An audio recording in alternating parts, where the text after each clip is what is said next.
Hello, welcome to Herdstone Painting. My name is Mark and today we are going to be painting a Black Guard of Naggarond from the Dark Elf army.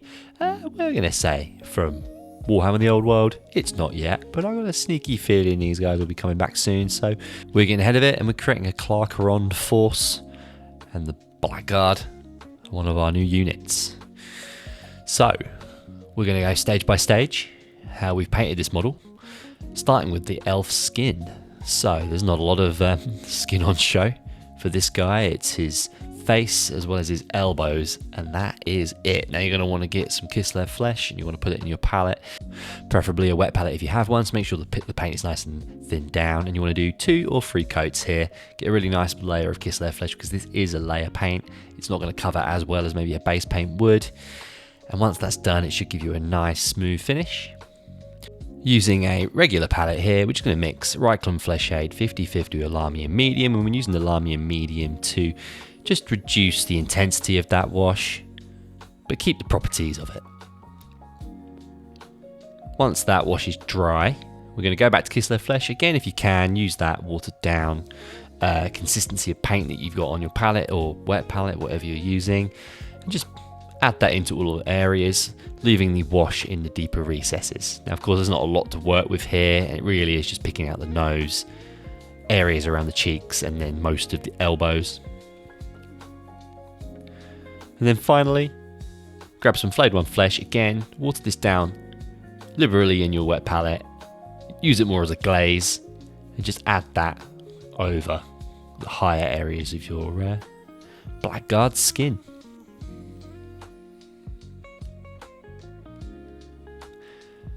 Now we're going to move on to the Chainmail and the Halberd.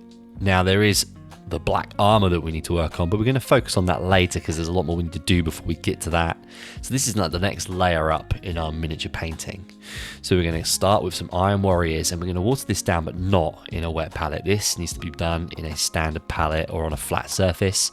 And as you're painting, you're going to want to keep adding water to this to make sure that the metallic paint doesn't dry. It doesn't start to go like tacky. If it does go tacky, add a little bit more water and keep painting. We're then going to liberally apply Nuln Oil to all of those areas. That's the chainmail and the halberd top. Now before you apply this wash, make sure the metal is fully dry. You're going to have added that water in, so it's going to take a little bit longer to dry than maybe normal. If you do apply the wash, it will just spread the metallic flecks everywhere and you don't want that. So now moving on to Iron Hand Steel, the next stage, we're going to go in with a regular brush here and just paint all the edges of the halberd. That's all of the kind of spikier elements of it.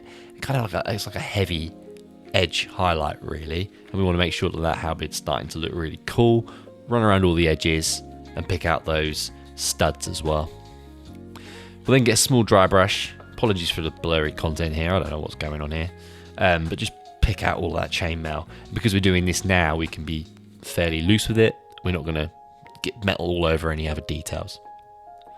And then finally, we'll get some Stormhost Silver and just pick out the higher elements. We're doing a sort of fine edge highlight around the halberd head, and then also feathering some scratches and nicks in the cutting areas before grabbing our small dry brush and just running that over lightly, almost dusting the chainmail just to make it stand out a little bit more on those higher edges.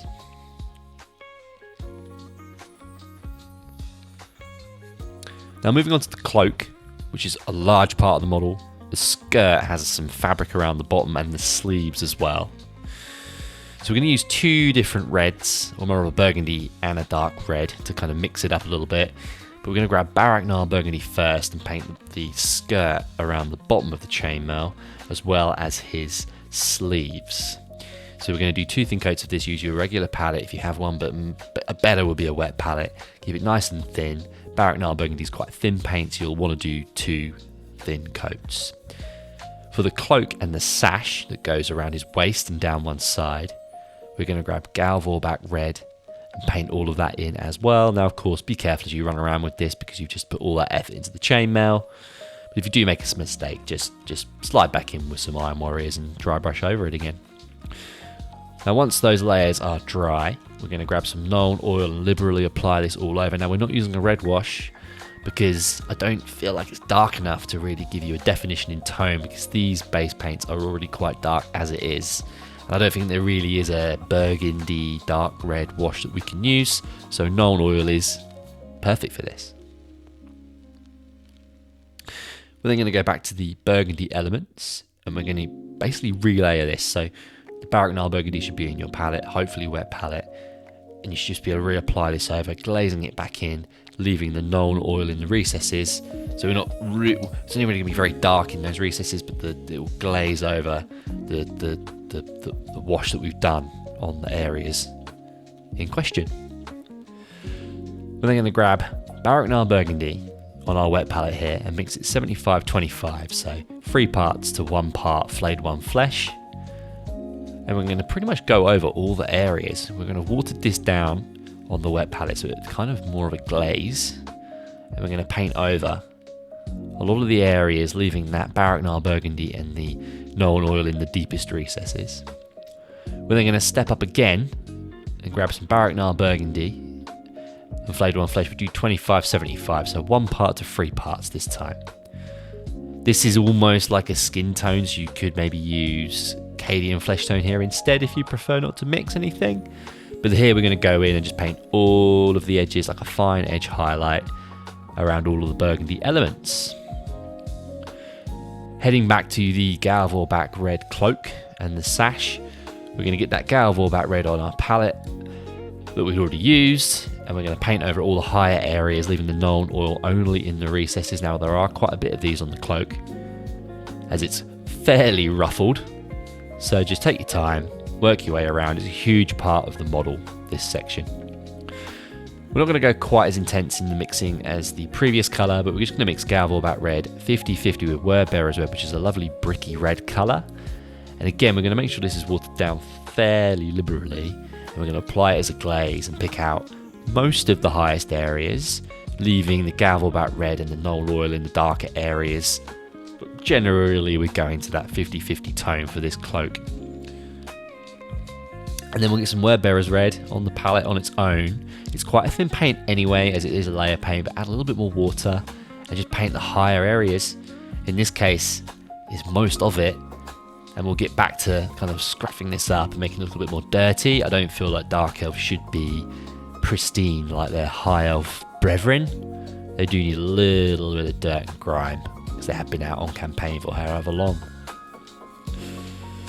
But before we get to that, we're going to grab some Wordbearer's Red and mix it 50-50 with White Scar. Now this is very much a fleshy colour, so you could use Bugman's Glow here. We're trying to keep a mix here to make it look like it's kind of stepping up in tone. And we're going to paint all the edges, just like we did with the Burgundy in that mixed colour. But before we continue, we're going to grab that same paint from our wet palette and use a medium dry brush here.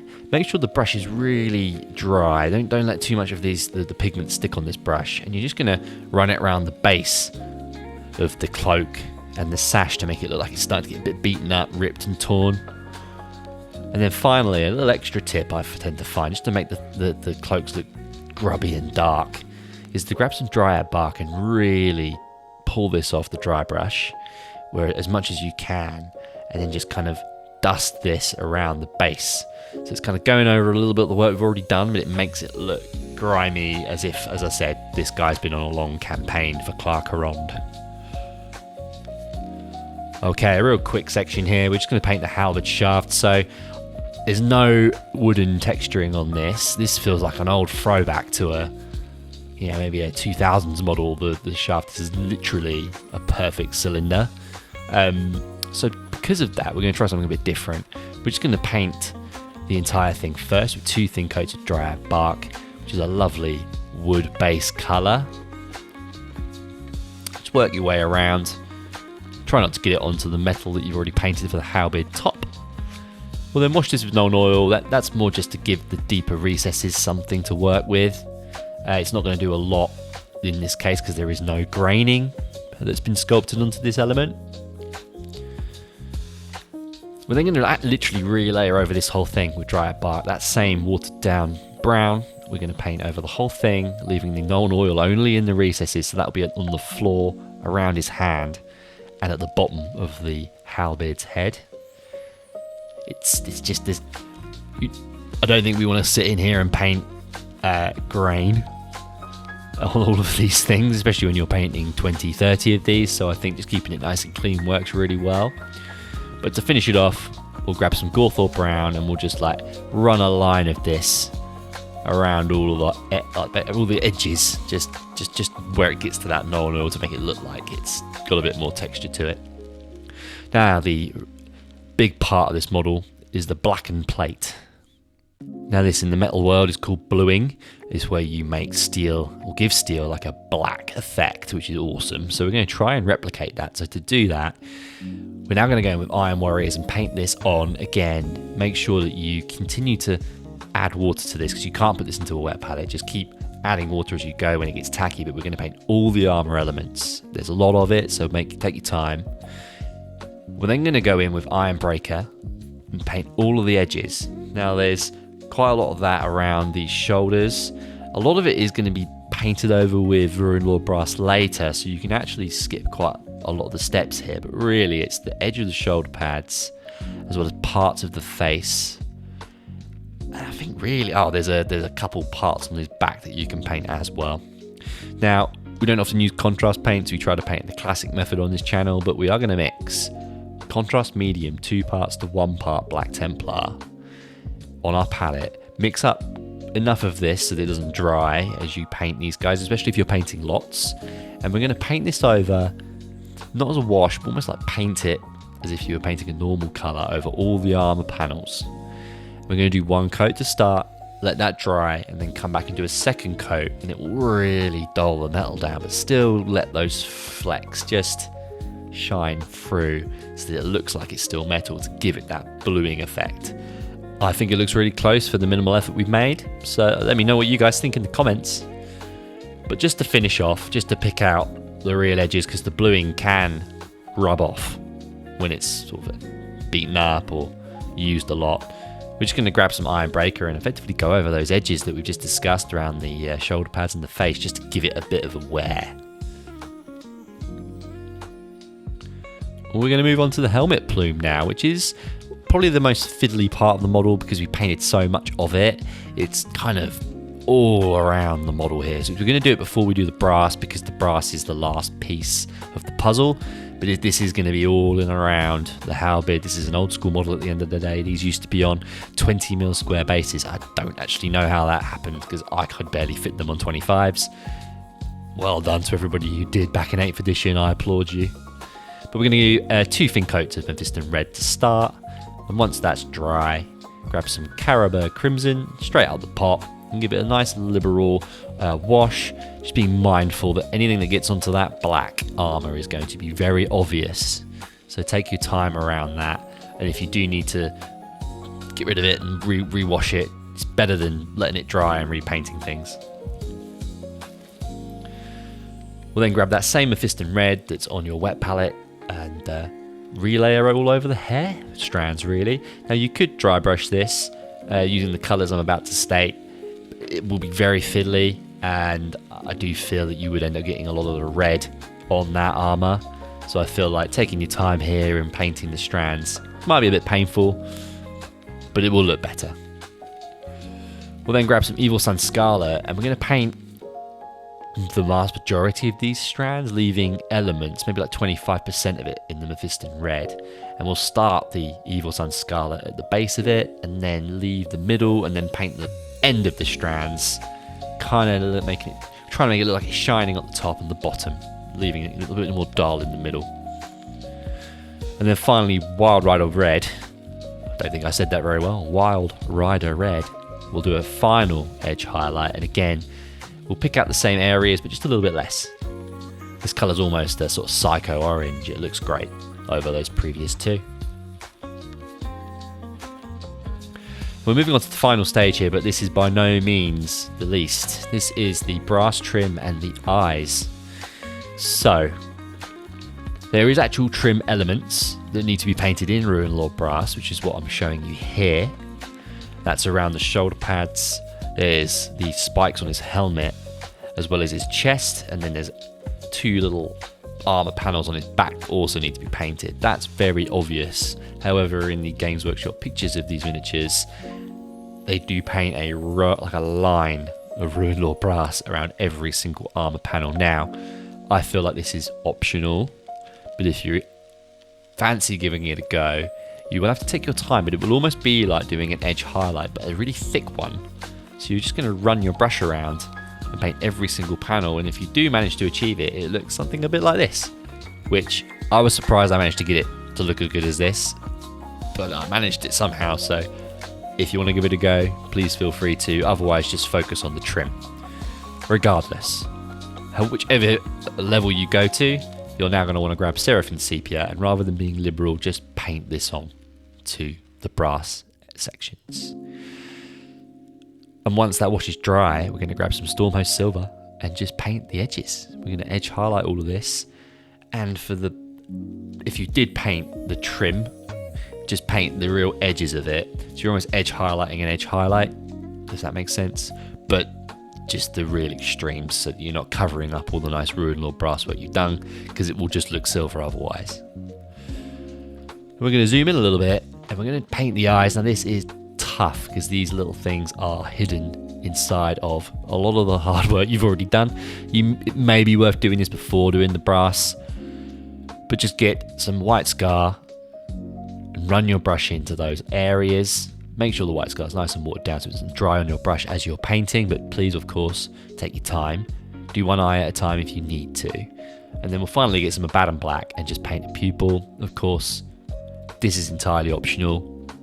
When these eyes are rank and file, you're not going to see the eyeballs, but we're giving it a go for the channel anyway. And with that, our Black Guard of Naggarond is complete. He's been sent by Mechanicus. I'm going to say Mechanicus. I don't give a monkeys. He's been sent to look after some dread king in Clarkarond, and he's got the colours of Clarkarond on his back. So I'm really looking forward to painting a full unit of this. I'm not sure how many of them you're going to need. Probably smaller unit size than maybe normal, maybe 18 in the past. It used to be something like that, or 7 frontage by 2 or 3. So, hey, look, we'll see what we can do. Thank you ever so much to everyone for watching. Really do appreciate all the love. Do like and subscribe if you have the time. And if you don't, thank you so much anyway for stopping by. We do have a link.bio in our channel description that can take you to all kind of things, the Patreon, our WhatsApp community, which would be awesome to start getting going, as well as some affiliate links and things like that. Check it out. Let me know what you think about it in the comments. But until then, I shall see you all in the next one. Bye-bye.